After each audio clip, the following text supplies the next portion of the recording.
Assalamualaikum warahmatullahi wabarakatuh. Halo sahabat semua, para penikmat kisah-kisah misteri dan cerita tentang makhluk astral yang tak kasat mata. Dimanapun sahabat semua berada, semoga sahabat semua selalu dalam keadaan sehat dan tidak kekurangan suatu apapun. Kembali lagi bersama saya Untung Prasetyo yang akan menemani waktu santai sahabat semua sambil menikmati kelanjutan kisah dari Satrio. Dan seperti biasa, sebelum kita masuk ke ceritanya, jangan lupa tekan tombol subscribe-nya dan juga tombol like-nya. Buat yang mau menyapa, silahkan kirim komentar Anda, dan pastinya insya Allah akan saya balas satu persatu. Oke, bagaimana keseruan kisahnya? Mari kita simak ceritanya.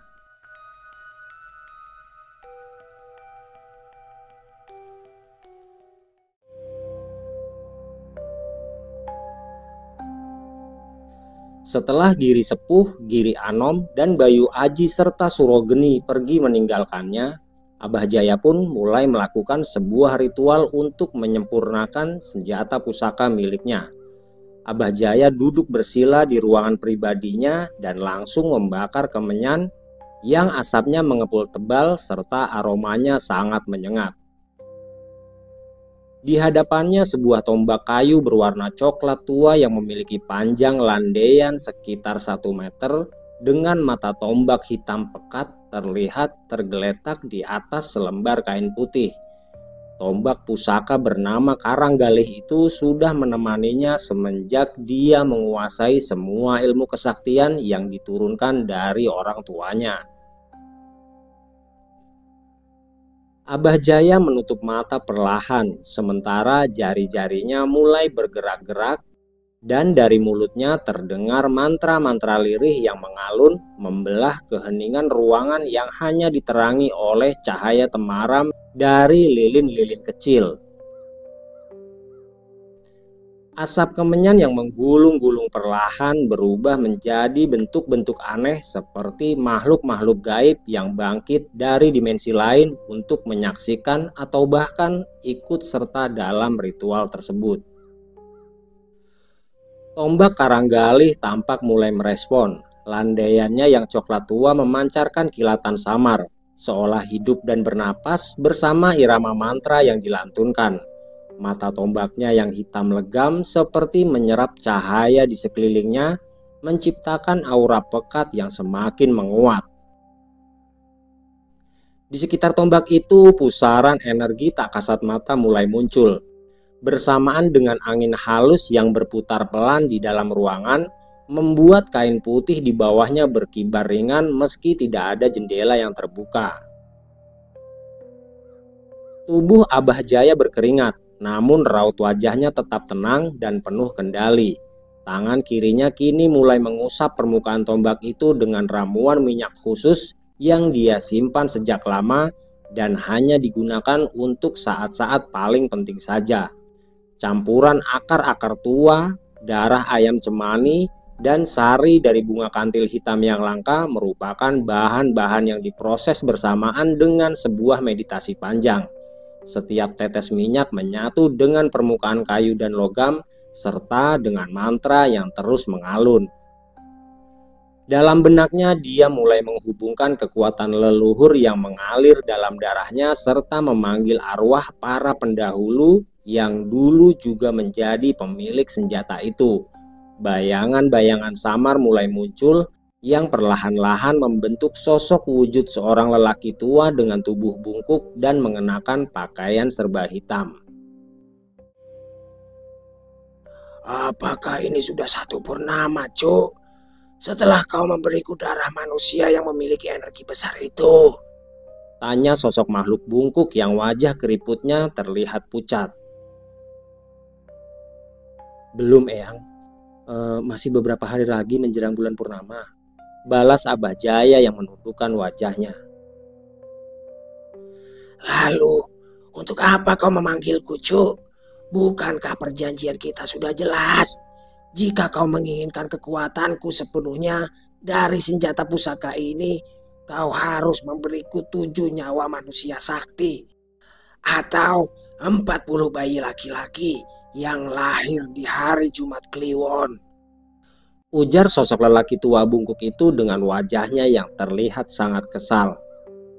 Saya sedang dalam masalah besar, Eyang. Dalam waktu 2 hari ini, saya harus menghabisi seorang pemuda yang memiliki kesaktian tinggi, Eyang. Jika tidak, maka orang yang memiliki batu mustika Nawa Ludira itu pasti akan menghabisi saya, Eyang. Balas Abah Jaya menjelaskan. Tapi kau baru memberiku darah dari 5 orang yang memiliki kesaktian tinggi, Cuk. Masih ada 2 nyawa lagi yang harus kau persembahkan untukku. Dan ketika persembahan itu sudah genap, baru kau dapat menggunakan kesaktian tombak itu sepenuhnya. Ujar sosok tersebut dengan tegas. Saya memiliki 2 orang yang Eyang maksud itu. Kesaktiannya sangat tinggi dan keduanya merupakan saudara kembar yang memiliki pusaka berupa kocok paesan, Eyang. Balas Abah Jaya menjelaskan maksud dan tujuannya. Jika sudah ada, kenapa tidak kau selesaikan, Cuk? Tanya sosok tersebut dengan sorot mata tajam seolah hendak menyelami isi jiwa Abah Jaya yang paling gelap. Asap kemenyan berputar-putar mengelilingi tombak pusaka Karanggalih, seperti menunggu komando untuk menjadi satu dengan pusaka itu. Udara di dalam ruangan semakin menyesakan dan lantai tempat Abah Jaya duduk bersila pun mulai terasa panas seperti dialiri bara yang mengendap di bawah permukaan. Saya tidak akan mampu menghadapi keduanya secara bersamaan, Eyang. Dengan kekuatan saya saat ini, bisa-bisa mereka lah yang menghabisi saya, Eyang.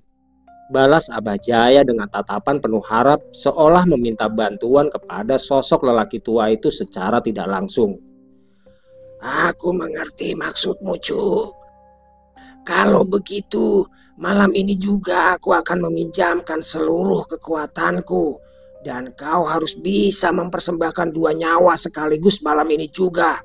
Jika kau tidak mampu, maka nyawamu yang akan aku ambil sendiri. Ucap sosok tersebut dengan sorot mata yang semakin tajam. Setelah mengatakan itu, sosok lelaki tua bungkuk itu lenyap ditelan gulungan asap, meninggalkan gema halus dari ancaman yang menggantung di udara. Di hadapan Abah Jaya, pusaka Karanggalih mulai bergetar pelan, seolah merespon kekuatan dari sosok makhluk gaib tadi yang kini merasukinya. Cahaya hitam kemerahan merambat sepanjang landaian tombak, menjalar hingga ke ujung mata tombak yang kini terlihat seperti membara dalam senyap. Puncak ritual ditandai dengan letupan kecil dari pusaka itu. Sebuah percikan hitam keunguan memancar sejenak dari mata tombak dan ruangan seketika menjadi lebih dingin. Abah Jaya pun membuka mata perlahan. Di depan matanya, tombak Karanggalih kini tampak berbeda, lebih berat secara aura dan lebih pekat secara daya. Pusaka itu telah menyatu dengan kekuatan sejatinya walau hanya dalam waktu yang terbilang singkat, sebelum Abah Jaya dapat memberikan tumbal nyawa untuk menyempurnakannya. Tanpa membuang waktu, Abah Jaya pun mulai merapal mantra untuk mencari jejak keberadaan Giri Sepuh dan Giri Anom. Setelah tahu tempat di mana mereka berada, Abah Jaya lalu merapal mantra untuk membuka gerbang gaib menuju ke tempat tersebut. Di tempat lain, pertarungan besar pun sudah terjadi. Giri Sepuh tampak terus menyerang Satrio, sementara Giri Anom dan Bayu Aji bergantian meladeni serangan dari Wirya Sagara dan juga Supono. Namun di tengah pertempuran gaib itu, ada sesuatu yang awalnya membuat Satrio dan juga Wirya Sagara khawatir. Pasalnya, tubuh Supono kini mulai berubah wujud menjadi seekor kera dengan bulu hitam yang menyelimuti seluruh tubuhnya. Akan tetapi, apa yang dikhawatirkan Satrio dan juga Wirya Sagara pun akhirnya luntur ketika mereka mendengar sosok Wanarasoma berucap akan menjaga tubuh Supono dan akan membantu pertarungan mereka. Di tengah medan pertarungan yang bergemuruh oleh dentum energi dan suara-suara dari dunia tak kasat mata, aura panas dan gelombang kekuatan saling berbenturan di udara. Setiap tebasan dan setiap gerakan menggores langit kelam yang berwarna kemerahan dengan kilatan cahaya dan kilau senjata astral. Giri Sepuh menyerang Satrio dengan pukulan-pukulan tenaga dalam yang mengandung racun hitam. Namun Satrio tetap berdiri tegar dan membalas setiap serangan dengan gerakan lincah dan pukulan berbalut ajian guntur wulung. Di sisi lain, Wiryasagara dan Supono yang kini telah dirasuki sepenuhnya oleh Wanarasoma bertarung dengan kekuatan yang jauh lebih liar dan menghancurkan. Giri Anom dan Bayu Aji yang semula cukup seimbang dalam menghadapi mereka, kini mulai kewalahan menghadapi lonjakan kekuatan dari dua lawan mereka. Setiap hantaman dari Wanarasoma mengguncang tanah di alam gaib itu menandakan bahwa kekuatan yang sesungguhnya telah bangkit kembali. Sementara itu, di balik batas medan pertempuran, pusaran angin berbalut cahaya merah tua terbuka perlahan. Dari sana muncul sosok Abah Jaya dengan tombak karanggalih yang kini bersinar garang. Tatapannya tajam dan penuh ambisi, menyapu seluruh pertarungan yang sedang berlangsung. Dia tidak datang sebagai sekutu, tapi sebagai algojo dari janji berdarah yang sudah lama terpatri. Tombak pusaka karanggalih bergetar di tangannya merespon kehadiran dua calon tumbal terakhir yang kini tengah sibuk menghadapi musuh mereka. Abah Jaya tidak langsung menyerang, tapi menanti dan mencari celah di tengah kekacauan itu. Dia tahu untuk mengakhiri nyawa Giri Sepuh dan Giri Anom, dia tidak membutuhkan waktu lama, tapi yang dia butuhkan hanya waktu yang tepat di satu titik rapuh di antara deru pertarungan yang sengit.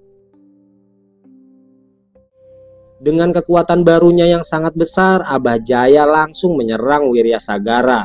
Dia membawa sosok gaib itu menjauh dari tempat pertempuran lainnya.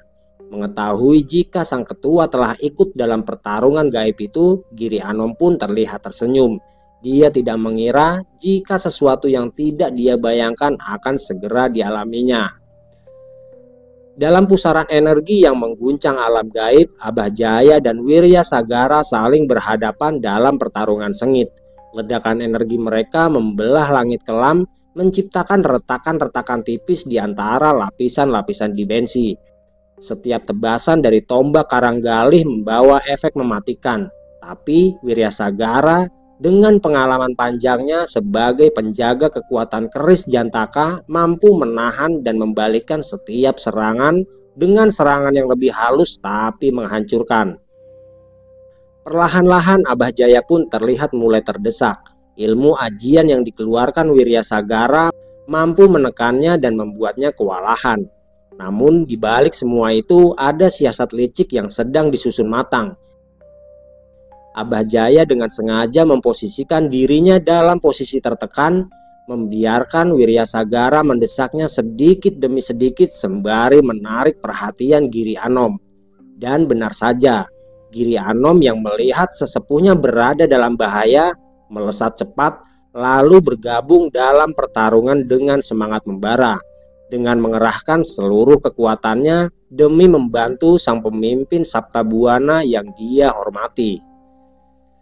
Kini pertempuran menjadi tiga arah dan dalam kekacauan itu Abah Jaya mulai mengubah aliran energinya secara perlahan. Pusaka karanggalih yang tergenggam di tangannya menyerap energi dari setiap benturan, mengumpulkan kekuatan demi kekuatan untuk satu serangan terakhir. Aura tombak itu pun mulai terlihat berubah dari merah tua menjadi kehitaman pekat, disertai kilatan cahaya dan suara yang terdengar meraung di sekeliling bilahnya. Di saat Giri Anom berada di titik yang paling rapuh karena dia hanya fokus pada pertahanan dari serangan Wiryasagara yang mendesak, Abah Jaya berbalik. Lalu dia menusukkan tombak karanggalih secara tiba-tiba ke punggung Giri Anom. Energi tombak itu menembus tubuhnya, menyerap seluruh kesaktian dan jiwa Giri Anom. Dan dalam satu tarikan panjang yang memekakan seluruh alam gaib, tubuh sukma Giri Anom seketika membatu, lalu hancur menjadi debu energi dan menyatu dengan pusaka yang kini bersinar semakin kuat. Wiryasagara yang menyadari tipu daya itu, namun sudah terlambat. Abahjaya melesat menjauh, membiarkan sisa kekuatan dari Giri Anom masuk sepenuhnya ke dalam tombak pusaka Karanggalih. Pusaka itu kini telah mencapai kekuatan mendekati sempurna, dan hanya tinggal satu nyawa lagi, maka seluruh kekuatan gelap yang diwarisi dari arwah leluhurnya akan bangkit dengan sepenuhnya. Di sisi lain, Giri Sepuh yang merasakan ikatan batinnya dengan Giri Anom runtuh mulai mengaum marah dan mengerahkan kekuatan pamungkasnya. Dia tahu jika adiknya itu telah tiada, dan itu menimbulkan kemarahannya yang sangat besar. Tanah tandus yang menjadi medan pertempuran bergetar hebat saat Giri Sepuh mengerahkan kekuatan pamungkasnya. Aura gelap yang melingkupi tubuhnya kini berubah menjadi cahaya samar yang menyala dari dalam, seolah tubuhnya menjadi wadah dari amarah dan kesedihan yang tidak terbendung lagi. Angin kencang berhembus dari pusat tubuhnya, menerbangkan debu dan bebatuan kecil, menciptakan pusaran yang menandakan kekacauan besar akan segera meledak. Wajah Giri Sepuh menegang, matanya membara seperti bara api yang menyala tanpa henti. Dia tidak lagi bertarung dengan kepala dingin, tapi kini kekuatan dan emosinya menyatu dalam satu tujuan, yaitu membalaskan dendam adiknya. Setiap langkah yang dia ambil seolah menggetarkan alam gaib tempat pertarungannya, dan setiap gerakannya dipenuhi dengan tekanan energi yang membuat ruang di sekelilingnya menderu-deru. Satrio yang tahu jika lawan yang dihadapinya itu telah menggunakan seluruh kekuatannya mulai memanggil bilah keris Jantaka. Dengan tatapan tajam sambil membacakan mantra pemanggil, Satrio terus mengamati pergerakan dari sosok Giri Sepuh. Selesai dengan mantra pemanggilnya, cahaya putih pun tiba-tiba muncul di hadapannya, dan perlahan-lahan bilah keris Jantaka pun muncul dan menyatu dengan panggilan dari sang empunya.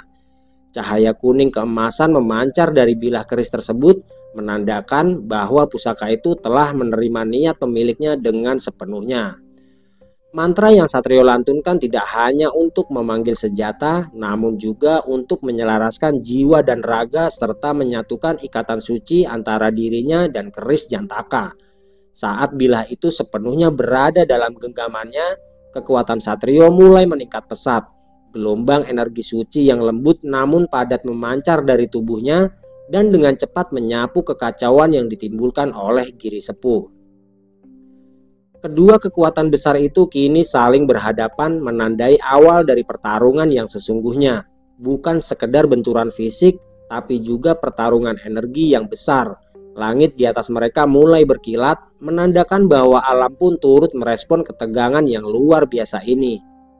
Detik demi detik berlalu, dan kedua kekuatan yang saling bertolak belakang itu hanya tinggal menunggu waktu untuk saling menerjang dalam satu ledakan maha dahsyat yang akan menentukan arah takdir dari pertarungan besar itu.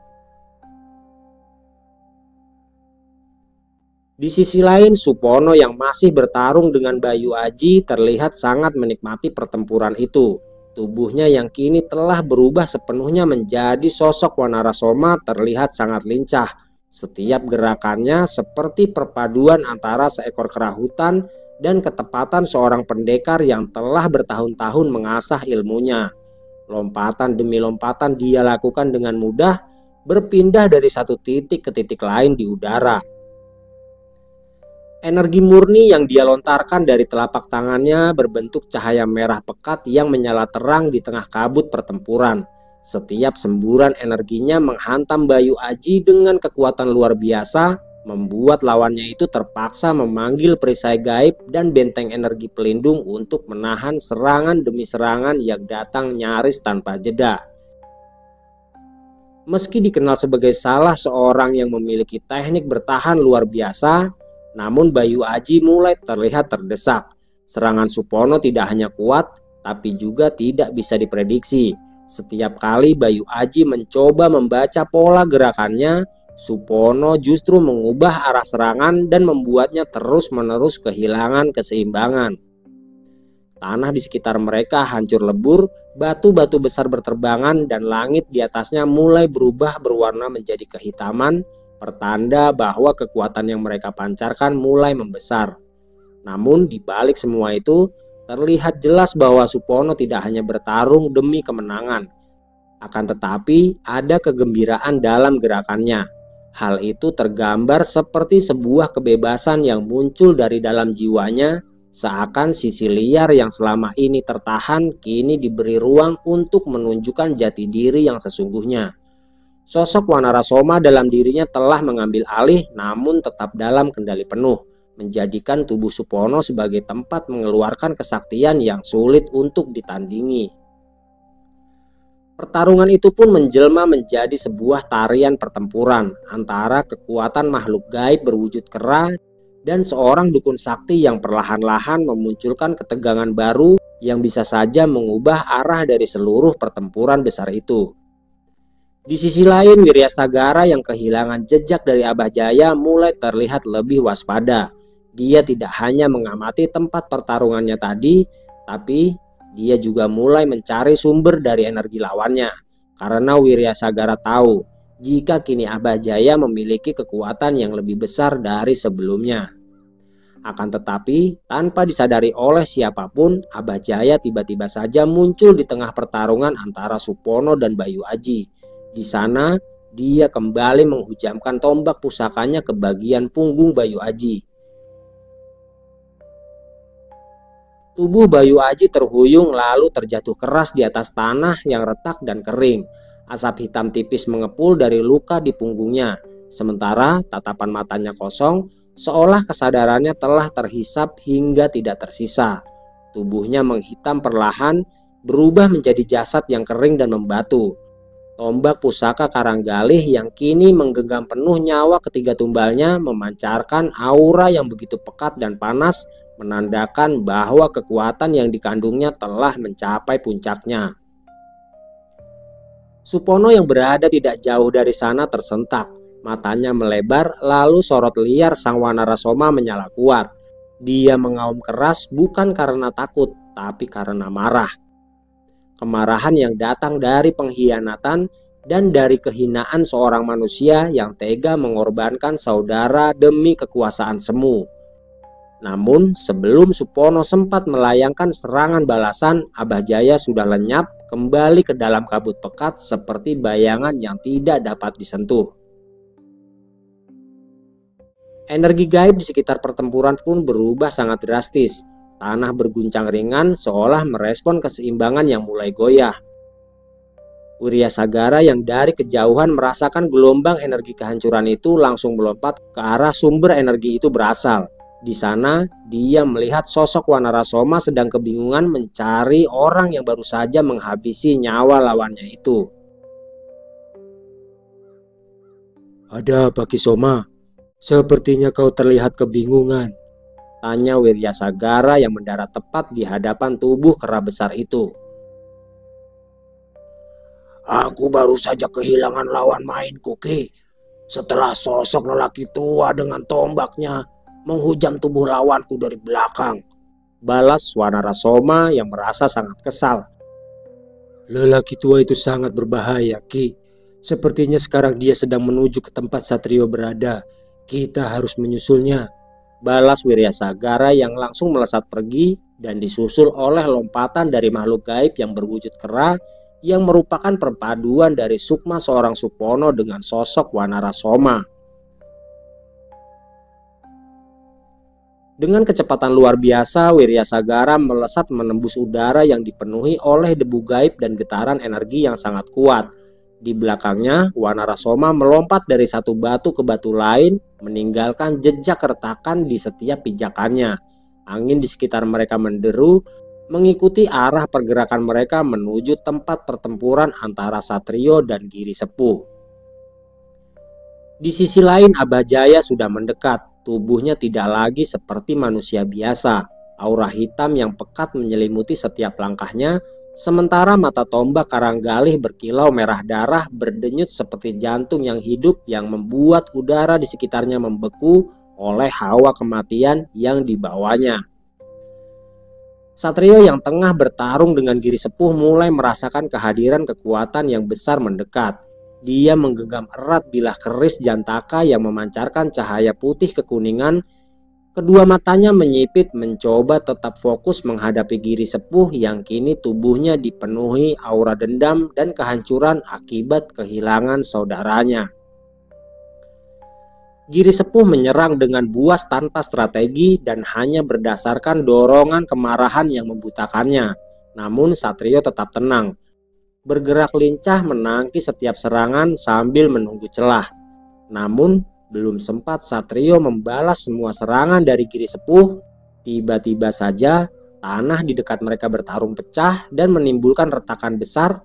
Lalu beberapa detik kemudian dari dalam retakan itu muncullah Abah Jaya dengan tombaknya yang terangkat tinggi. Serangan ke arah Giri Sepuh yang sangat tiba-tiba itu membuatnya terkejut dan tidak sempat menghindar. Tombak Karanggalih pun langsung menebas udara dan menciptakan gelombang energi yang menghantam tubuh Giri Sepuh dari samping. Tubuh itu terhempas ke dinding bebatuan cadas lalu mengeluarkan cairan merah seketika dari mulutnya. Dan tatapan matanya membeku karena tidak percaya jika sosok Abah Jaya yang muncul lalu menyerangnya. Tombak Karanggalih yang kini telah menyerap 7 tumbal yang disyaratkan itu mengeluarkan getaran energi yang sangat kuat. Selain itu, terdengar suara raungan lirih seperti suara dari dunia lain. Abah Jaya berdiri tepat di depan Giri Sepuh seperti dewa kematian yang turun untuk menyelesaikan tugasnya. Namun sebelum dia melanjutkan serangan berikutnya, Wiryasagara dan Wanarasoma mendarat bersamaan menghadang Abah Jaya. Aura putih dan biru bersatu menghadang energi kegelapan yang mulai membanjiri tempat itu. Biarkan aku menghabisinya dulu, Kisanak. Setelah itu kita akan lanjutkan pertempuran ini, ujar Abah Jaya kepada Wiryasagara sambil menunjuk ke arah Giri Sepuh. Kau lebih keji dari iblis, lelaki tua, dan aku tidak akan membiarkan pengkhianat sepertimu hidup nyaman di dunia nyata, balas Wiryasagara yang langsung melesakkan ajian Tirtabraja ke arah Abah Jaya. Tidak mau kalah dengan Wiryasagara, Wanarasoma pun menyusul dengan ajian Bolo Sewu yang menghujam ke arah Abah Jaya dari berbagai arah. Sementara itu, di tengah pertarungan hebat yang baru saja pecah, Satrio melesat dengan cepat ke arah Giri Sepuh dan langsung membawa tubuh sukmanya pergi dari tempatnya terkapar. Cahaya menyilaukan dari ajian Tirtabraja dan semburan ajian Bolo Sewu menghantam pusat kekuatan Abah Jaya secara bersamaan. Tubuh lelaki tua itu terguncang hebat, terdorong ke belakang, namun kaki dan tombaknya masih tertanam kuat di tanah. Tanah di sekitarnya meledak menciptakan kawah kecil yang dipenuhi retakan berwarna hitam, tanda kekuatan gelap sedang berkecamuk.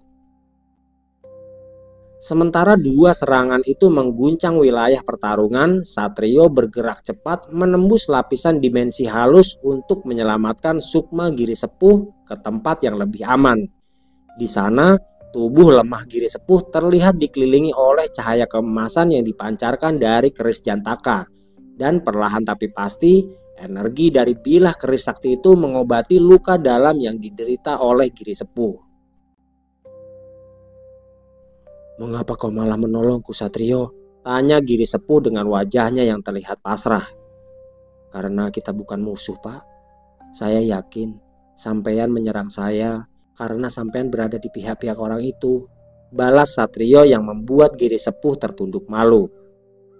"Sedari awal aku ragu untuk ikut masuk dalam lingkaran setan itu. Tapi adikku sangat ingin menjadi orang yang diakui memiliki kesaktian di antara para orang-orang sakti," ucap Giri Sepuh sambil menghela nafasnya. "Saya juga tidak mengerti, Pak. Kenapa saya harus berada dalam posisi yang sulit ini? Awalnya saya hanya ingin menolong seseorang yang arwahnya terjebak di antara sebuah dendam. Tapi akhirnya saya harus berurusan dengan orang-orang sakti seperti sampean," balas Satrio menjelaskan. "Maafkan aku, Satrio, karena awalnya aku sangat ingin menghabisimu agar Raden Cokrosubeno memandangku sebagai orang yang pantas berada di lingkarannya. Tapi hari ini aku malah harus kehilangan adik kandungku. Dan sepertinya orang tua itu yang telah menghabisi Giri Anom, ujar Giri Sepuh dalam penyesalannya. Untuk sementara waktu, bertahanlah dulu di tempat ini, Pak. Nanti setelah saya memberi pelajaran pada lelaki tua itu, saya akan mengantar sukma Bapak kembali ke tubuh Bapak. Balas Satrio yang disambut senyum penyesalan dan juga anggukan kepala dari Giri Sepuh. Di medan pertempuran, Abah Jaya mulai mengamuk. Tombak Karanggalih berputar membelah udara dan memunculkan pusaran energi hitam pekat yang menyerap segala sesuatu di sekitarnya. Satu persatu bebatuan terangkat, melayang dan meledak oleh pusaran itu. Namun, Wiryasagara dan Wanarasoma tetap berdiri kokoh, melancarkan serangan demi serangan, membentuk perisai cahaya untuk meredam gelombang kegelapan yang semakin kuat. Tombak Karanggalih yang berpendar merah menyala, perlahan-lahan mulai menunjukkan perubahan bentuknya. Ujung mata tombak itu memanjang dan bersinar lebih terang dari sebelumnya. Selain itu, landaian atau gagang tombak tersebut memendarkan energi hitam yang sangat kuat. Pada titik itu, kekuatan tombak Karanggalih telah melampaui batas senjata biasa. Dia bukan lagi sekedar pusaka, melainkan perwujudan dari kekuatan gaib yang telah mencapai puncaknya. Landaiannya yang hitam pekat memancarkan aura dingin menusuk hingga ke tulang, seolah membawa sisa-sisa kematian dari para tumbal yang telah diserapnya. Cahaya merah dari mata tombak meliuk seperti lidah api yang sedang mencari mangsa berikutnya. Abah Jaya yang kini wajahnya mulai tampak berubah dipenuhi guratan energi kegelapan, berdiri di tengah pusaran kekacauan yang telah dia ciptakan sendiri. Kulitnya mengelupas di beberapa bagian, memperlihatkan urat-urat hitam yang menjalar seperti akar di bawah kulit. Matanya memerah dan suaranya berubah menjadi gema berat setiap kali dia menggeram atau berteriak. Meski dihantam berkali-kali oleh serangan gabungan dari Wiryasagara dan Wanarasoma, tubuh Abah Jaya selalu kembali tegak, seolah ada kekuatan yang menolak kematian menyelimuti dirinya. Tapi bukan tanpa dampak. Jejak luka mulai terlihat meski perlahan menyembuh berkat kekuatan yang mengalir dari tombak Karanggalih. Sementara itu, angin berputar kencang, membawa aroma anyir dan bau yang sangat menyengat seperti perpaduan antara kematian dan kekuatan spiritual yang mengerikan. Dalam ketegangan itu, langkah Wiryasagara menggema pelan namun tegas. Sosoknya kini dibalut lapisan aura putih kebiruan yang semakin terang, dan di sampingnya Wanarasoma menegang, bulu-bulunya berdiri, kedua tangannya menguat, dan dari dalam dirinya suara Supono menggema yang berpadu dengan suara geraman dari Wanarasoma sendiri. Sementara itu, Satrio yang kini berada di antara Wiryasagara dan Wanarasoma mulai mengeluarkan kekuatannya. Cahaya keemasan dari surjan yang membalut tubuh Sukma Satrio memancar laksana mentari pagi yang menembus kabut pekat, membawa kehangatan sekaligus kekuatan yang menyucikan. Setiap helai kain itu seolah hidup, menyatu dengan gelombang energi yang merambat dari dalam tubuhnya menuju alam gaib. Di tangannya, keris Jantaka bergetar semakin kuat, memunculkan garis-garis cahaya halus yang menjalar di sepanjang bilahnya, seperti urat-urat suci yang terukir oleh waktu dan doa para leluhur. Udara di sekitar Satrio juga mulai berubah. Tanah di bawah kakinya memancarkan cahaya lembut keemasan, membentuk lingkaran energi yang berdenyut perlahan seiring dengan detak jantungnya. Langit-langit gaib yang sebelumnya diselimuti awan hitam, kini perlahan merekah oleh cahaya yang terpancar dari tubuhnya. Tubuh Satrio perlahan terangkat beberapa jengkal dari tanah, dikelilingi aura keemasan yang berputar membentuk pelindung sempurna. Wajahnya tenang, tapi sorot matanya kini menyala, mencerminkan keyakinan yang tidak tergoyahkan dan semangat yang telah menyatu dengan takdir. Dari kejauhan, Abah Jaya menghentikan langkahnya. Untuk sesaat, tombak Karanggalih terdiam seolah menyadari bahwa kekuatan besar dari bilah keris Jantaka bukanlah sesuatu yang bisa dianggap enteng. Aura tombaknya mulai berdenyut tak beraturan, seperti sedang menghadapi sesuatu yang melampaui kekuatannya. Aku akan menggunakan ajian Sirapawaningki, dan ketika tubuh kita menghilang, kita serang lelaki tua keparat itu secara bersamaan, ujar Satrio yang disambut anggukan kepala dari Wiryasagara dan juga Wanarasoma. Begitu mantra ajian Sirapawaning dilantunkan, udara di sekitar mereka seolah membeku. Getaran halus menjalar dari mulut Satrio, membawa gelombang tenang yang menyusup ke segala penjuru medan pertempuran. Tanpa suara, tubuh ketiganya mulai memudar dan perlahan menghilang dari pandangan mata Abah Jaya. Tubuh Satrio, Wiryasagara, dan Wanarasoma laksana kabut yang terserap ke dalam heningnya malam. Cahaya dari surjan keemasan meredup, keris Jantaka tak lagi berpendar terang namun justru menyatu dengan kegelapan secara sempurna. Abah Jaya berdiri diam, matanya memicing, mencoba membaca pergerakan lawannya. Tapi kepekaan yang dimilikinya tidak bekerja. Tidak ada suara langkah yang didengarnya, tidak ada getaran energi yang bisa dia tangkap dengan indera gaibnya. Hanya pusaka Karanggalih yang bergetar gelisah di genggamannya, berputar pelan seperti hewan buas yang tidak bisa lagi mencium mangsanya. Dan dalam sekejap, dari balik kehampaan, tiga sosok itu muncul kembali secara bersamaan, seperti kilatan cahaya dari tiga arah yang berbeda. Keris Jantaka menghujam dari arah sebelah kiri, dan telapak tangan Wiryasagara yang membentuk pusaran dari ajian Tirta Braja menghantam dari arah depan, sedangkan Wanarasoma melesat dari atas meluncurkan ajian Bolo Sewu dengan raungan yang membelah langit. Energi dari tombak Karanggalih berputar untuk menahan, tapi putaran itu tidak cukup cepat. Dan hal itu membuat tubuh Abah Jaya terhuyung saat pusaran energi murni mengenai perisai gaibnya. Dentuman demi dentuman mengguncang tempat itu membentuk ledakan cahaya dan bayangan yang saling melumat. Dalam kekacauan itu Satrio terus maju. Bilah keris Jantaka yang kini bersinar putih membelah udara, dan untuk sesaat seluruh tempat itu seperti berhenti bergerak. Waktu seolah membeku saat keris itu mendekati dada Abah Jaya. Hingga akhirnya sosok lelaki tua yang baru saja menjadi pemimpin dari perkumpulan Saptabuana serta orang yang tega menghabisi teman-temannya itu harus memuntahkan darah segar setelah bilah keris Jantaka menghujam tepat di bagian dadanya. Tubuh Abah Jaya terguncang hebat. Tangan yang menggenggam tombak Karanggalih mulai melemah, dan pusaka itu pun jatuh menghantam tanah, menimbulkan dentuman yang menyisakan gema panjang di udara. Dari dada tempat keris Jantaka menancap, cahaya putih menyembur berpadu dengan semburan energi hitam yang keluar dari tubuh Abah Jaya.